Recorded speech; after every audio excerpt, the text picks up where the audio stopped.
Ladies and gentlemen, welcome once again to the Duval. Of course, I am Kyle Nash, the student of the game of Fans First Sports Network. And I'm Travis Holmes with BigCatCountry.com.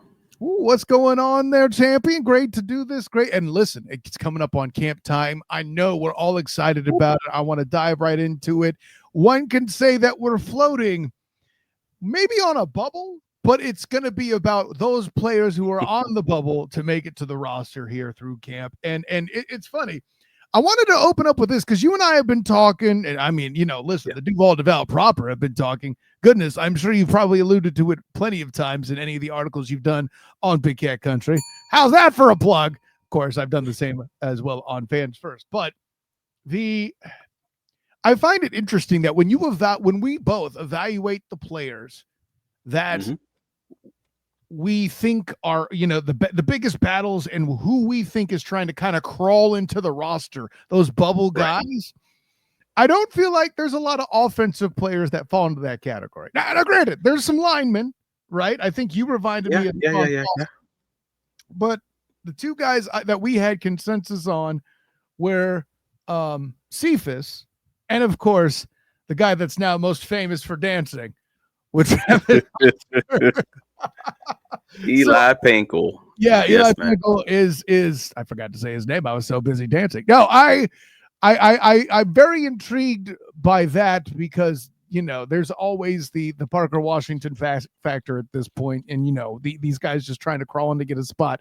We've made the comment. I actually just this past episode where we were talking camp stuff with Jason Trent of Jaguars United about how it really there's not really much space until you get to wide receiver 4 on offense. So I think this is a lot of why everything's kind of set. Players have either been drafted or there's not as much, uncertainty at the other offensive positions that aren't O-line, correct?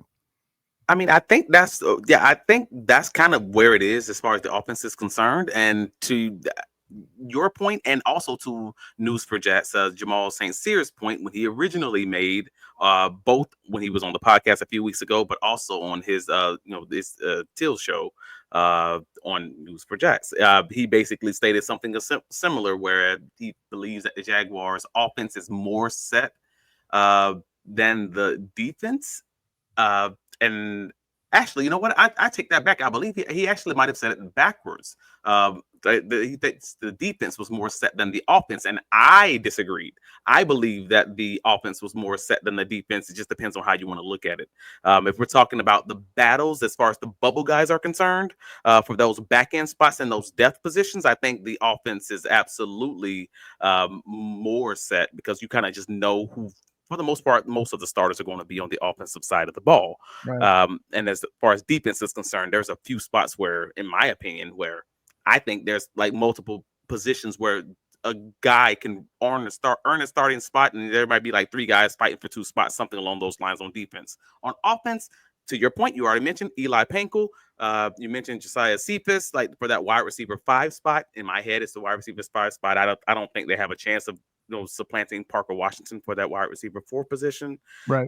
But you also have guys like on the offensive line, which is some serious competition because they brought in so many guys this offseason. You got Cooper Hodges, who was waived in June with the failed physical designation. He's currently on the PUP list after clearing waivers from his knee injury. So we'll see what happens with that. But no one even currently knows where he is within his recovery. So he's an obvious guy who may just end up being on the IR. We'll see how that lands. You got Luke Fortner and Javon Foster, the tackle, who's entering his 2nd year in the league, and he kind of didn't really show much last season. And if you believe a lot of the cat reports or your eyes, if you were there, he had some struggles early on, and there's just some questions about whether or not he's going to be ready after a full offseason in NFL, in an NFL program.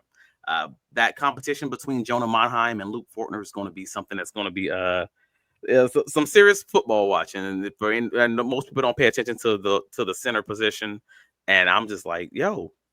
There's a non-zero chance, a non-zero chance that Luke Fortner could earn that spot. I mean, especially over Jonah Monheim, because I've already mentioned that he only has those 31-inch arms, and that's problematic for a center when you're dealing with those powerful guys in this AFC South, nose tackles. But I don't know if Luke Fortner has the skill set, has the history to show you that he can beat out someone like Robert Hainsey. But I don't know.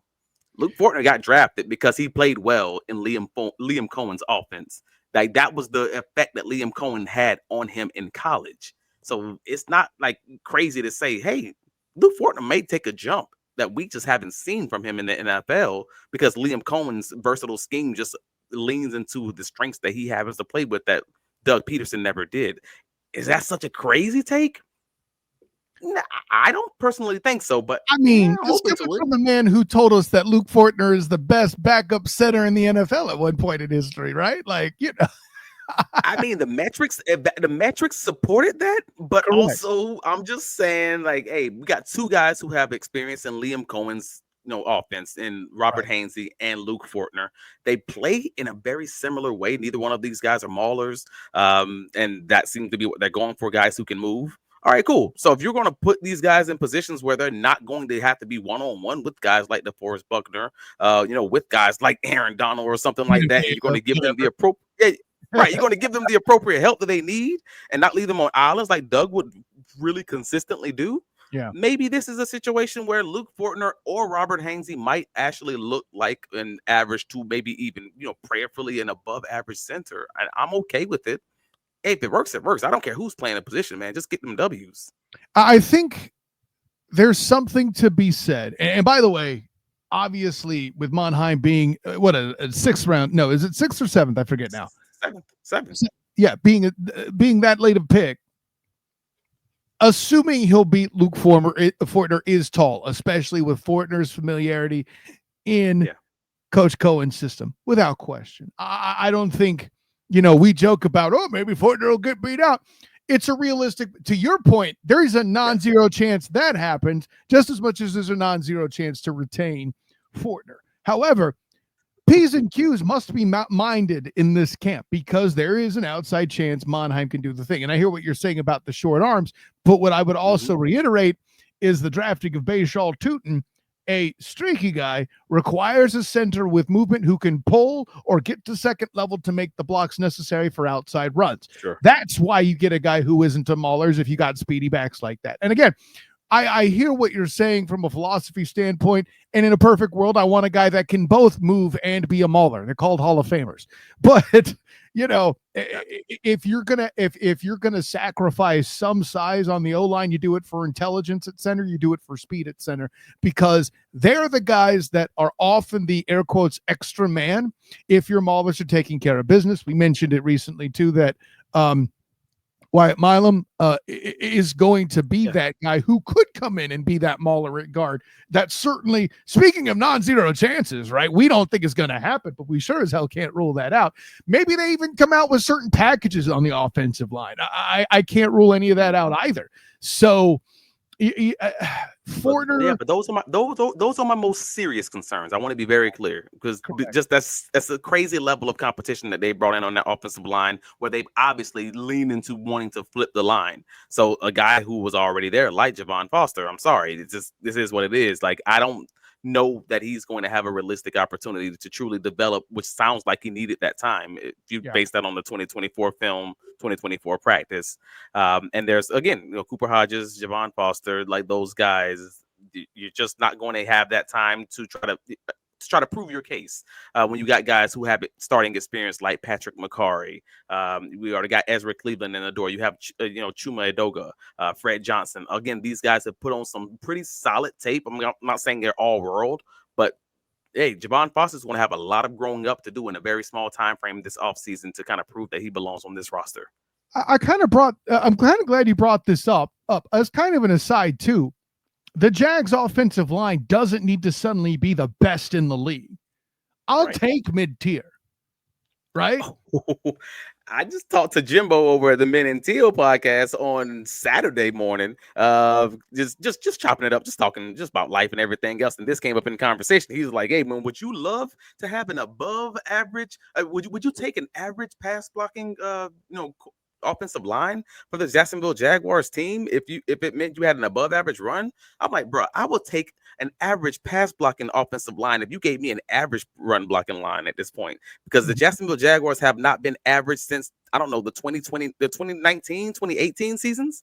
As far as run blocking metrics are concerned, no. Just give me average in both. And I think this team, I'd be ecstatic for the prospects of this team, because I think with a coach who was able to kind of scheme guys open, similar to what we thought Doug Peterson would continue doing after 2022.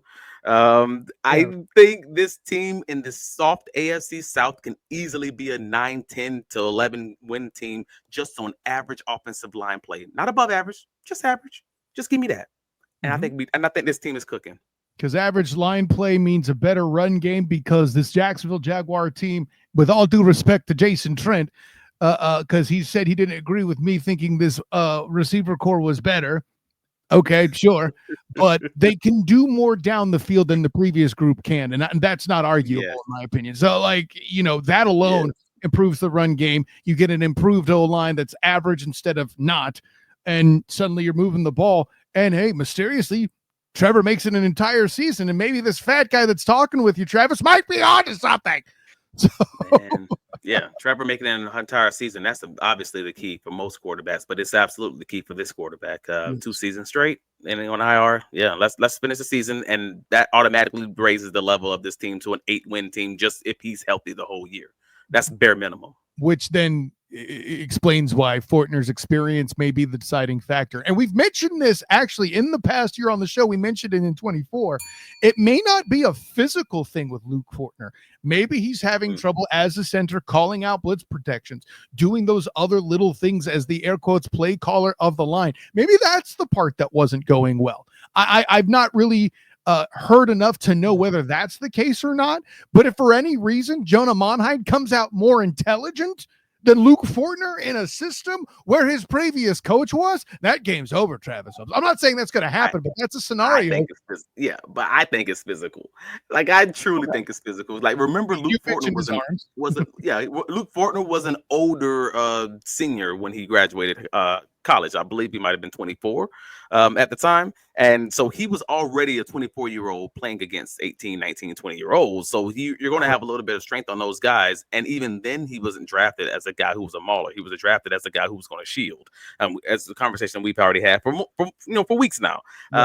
So he was never the mauler guy. So now when you're not a mauler and you're facing with true old man strength maulers in the NFL on a week by week basis, it's going to be a little different. So I think all three of these guys, in my personal opinion, whether it's Robert Hainsey, whether it's Luke Fortner, whether it's Jonah Monheim, are all kind of the same type of guys. They're all super smart. They're all super agile. And it's just going to, and I think for the most part, they are probably going to be very good at knowing the offense. It's just going to come down to who doesn't make those mistakes and who has the most strength of these guys with the least mental errors. So good luck. It's going to be interesting watching these guys in pass, but I'm going to be paying close attention, even though I know most fans generally don't with O-line play. Oh, no, they will when Trevor starts getting hit. And I'll put it this way. You mentioned those two factors. I think that non-error piece drives the conversation bigger under Coach Coen. But, and listen, true. To transition it, there's another place where mental errors are huge, and it's your house, since we just spent so much time talking about mine. Oh, boy, he lost his hat. Mental errors, bro. You talking about mental errors? Oh, this Jacksonville Jaguars secondary in 2024 with all the mental errors. So that's one reason I am very happy to see someone like an Eric Murray, brought into the fold. As much as folks may disagree with the signing because PFF and whatever other, company put out some stat that says something. We ain't watch film, something, whatever. At the end of all of it, I watched every single play of the man's, in 2024. And I'm not saying that, hey, he's going to be all world and he's going to be everything, but I watched the film and I thought he was a good dang safety. So I'm looking forward to him showing that in this camp, in his training camp. You know me already. I'm going to pay very close attention to the secondary, this secondary group. But I do have concerns within that safety competition. What is that going to how is that going to impact the roster construction? Because normally you're not keeping more than, let's say, 4 to 5 safeties is probably, that's your limit, even when you're talking special teams guys and everything else, because you want guys of different body types. Well, the Jacksonville Jaguars right now have a you don't really 100% sure like know who's going to be the starting guy. Like you have to make a guess that Eric Murray is, because he was brought in by this staff, he's probably going to be one of those guys who's starting. You have to assume in some way, shape, or form, like Caleb Bransall, the 3rd-round pick out of Tulane, is going to be, if he's not starting, he's going to be on the roster and getting some snaps somewhere, Right. elsewhere. Mm-hmm. Right. So then you have an interesting conversation about Darnell Savage. I was going to ask you about him because to set the table, how long did you and I feel certain he wouldn't even be on the roster? Now suddenly it's damn near August. He's still here. Well, I think that's just because the trade market wasn't where it needed to be for him. What I was originally hearing was that his agent was interested in looking to see if they could solidify a trade, and it just the market just simply wasn't there. And there's no guarantee that week 1 might approach and someone may have an injury somewhere and they get an offer for 6th, 7th, whatever it is, and just cut ties at that point. Because I believe if they cut him right now or traded him right now, because we're already past June 1st, they would say the Jacksonville Jaguars would save $600,000 on the cap, and it would just be like a $4 million dead cap. So it's not money that's keeping him on the roster. It is truly, hey, is he going to work well in this scheme? Is he going to show that he belongs, or is it going to be that he's going to be out of the door later, in this process? We don't know. But he's not a special teams guy. That's the other part of this equation that folks just haven't been missing. I haven't heard anyone talking about it. Darnell Savage in his final year in Green Bay, and also in his rookie season in Green Bay, had significant, special team snaps. Like in 2023, this last 10 games, he very rarely played defense, and he almost exclusively was a special teams guy when they knew they were getting rid of him, essentially. Well, Darnell Savage in 2024 played 7 special team snaps total. That's not, and with you keeping the same special teams coordinator on staff, if that, you transpose those numbers to now, he's not making the roster if he doesn't win the starting spot. So it's really going to come down to, hey, Darnell Savage, is it going to be you or Caleb Bransall in training camp to prove that you deserve that starting spot? Because if Caleb Bransall wins that position, I don't know how Darnell Savage is still on the roster. I just don't. No, that's a key point, dude. I would even add this too, and I don't know how much Anthony Campanelli, being the defensive coordinator, was involved with the decision too, coming from Green Bay. I don't know how much that's a factor. But yeah, to your point, if it's close, I feel like they'll use Rance on special teams because his legs are currently cheaper than Darnell Savage's. There's that to be said. And again, needing somebody experienced on the field. Don't forget Ray Lane. I'm sorry, don't forget Ray Lane. Of course. Special team guy. All the stuff all the accolades he got in the American Athletic Conference, and I'm not dissing the American. It's a better conference than a lot of people think, but yeah. Remember, it's not the American Athletic Conference anymore, Travis. It's the American, so says the official. Shouts to Mike Oresco, by the way. Anyways. Yeah. I all of that to say there's other legs that can handle the special teams. I wouldn't be surprised if guys do that. We're going to load manage Darnell Savage. That's a thing. Well, I mean, speaking of other legs that can handle special teams, how are you feeling about Antonio Johnson right now? I mean, he's not a core special teams guy, but he did play 55% of the special team snaps. Like he would have been top 8, I believe, on the team in special team snaps played. It was 246 snaps in 2024. And again, they kept on Heath Farwell, the special teams coordinator. That seems like he's a guy who could potentially end up being a core 4 special teams guy because they know that he's trying to earn his role and he's willing to do whatever needs to be done. And they're going back to a zone defense. I can see a world where he could actually be one of those guys that's fighting for that final spot. But I do believe that's what this is. Darnell Savage, Dewey Wingard, Antonio Johnson, those 3 guys, I feel like they actually are fighting for that one final spot. And I know I haven't named guys like Ray Lane, late round pick from Navy, who was drafted, but I think he's going to be a core 4 special teams guy, just like he was in college. I think he's probably on the roster. That's just my personal opinion. Whereas you have someone like Dewey Wingard, who's a veteran, who's been in Jacksonville for 6 years. This is his 4th coaching staff right now that he's gonna stay on because of he being that locker room guy, that rah-rah guy who gives you a little bit of depth at safety. I think the Jacksonville Jaguars currently have 5 guys or 4 guys right now who can be that same role and likely cheaper. I don't think Dewey Wingard is better than Daniel Thomas.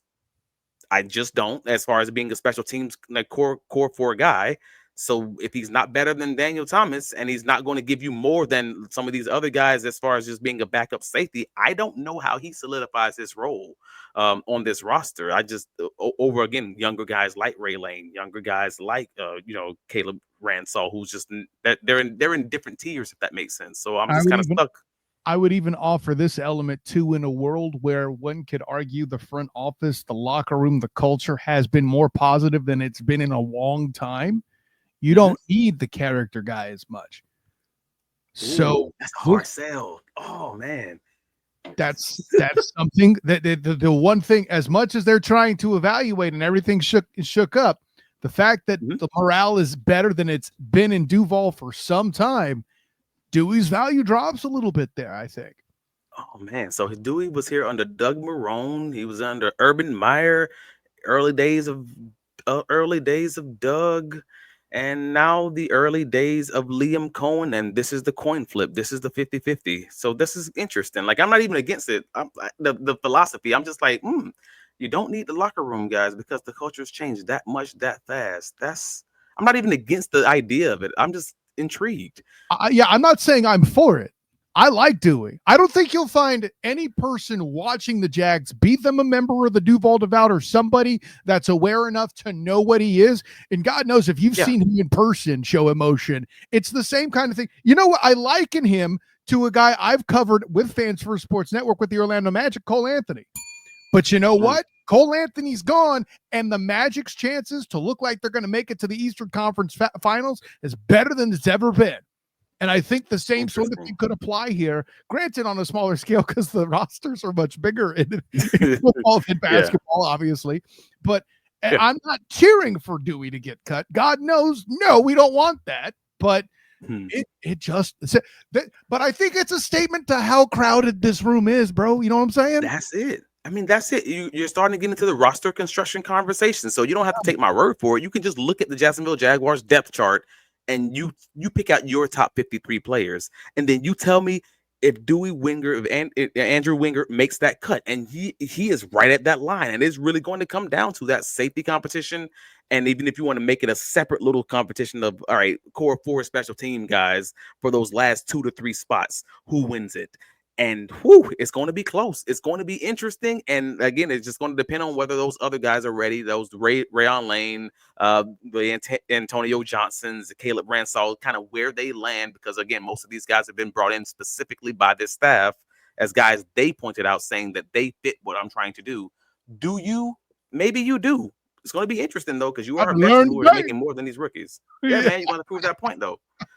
Well, and you mentioned, let's not saying we're going to make a short out of this, but if we did, you asked the question of where would you fit Dewey? I would say, will you fit Dewey? And if you claim yes, I want you to tell me who gets dropped if he don't. That's the thing I'm curious about.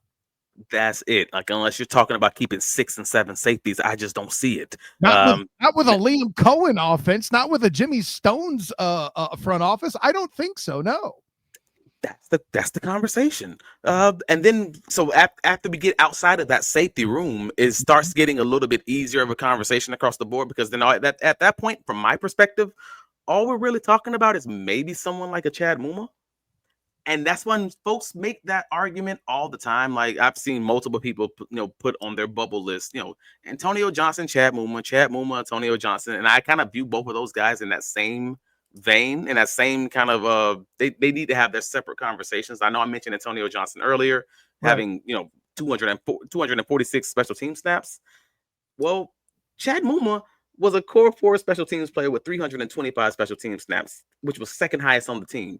The only person above him was Caleb Johnson, who had, I don't even remember how many snaps it was, but he led the team in 2024 in special team snaps, and he's no longer on the team because he left in free agency. So, like, at this point, Chad Muma right now, it seems to be the guy as far as special teams play is concerned. So I can see a scenario where special teams coordinator Heath Farwell is pounding the table to keep this guy on the roster for the conclusion of his rookie contract. I would even naturally add, there's more guys that can fill it. You mentioned right? Ransall, Lane, all these Mhm. other dudes that are in the building already amongst the DBs that can immediately fill that role should they move on from Johnson. And oh, by the way, they're not Right. exactly thrilled by Johnson's play as a safety over and above, right? Meanwhile, Chad Muma, I don't know among the linebacker slash edge dudes that have been brought in, right? The cat from Arizona. Do you see Jalen McLeod doing special team snaps? Maybe, I guess. I don't know. You Maybe mentioned actually, yeah.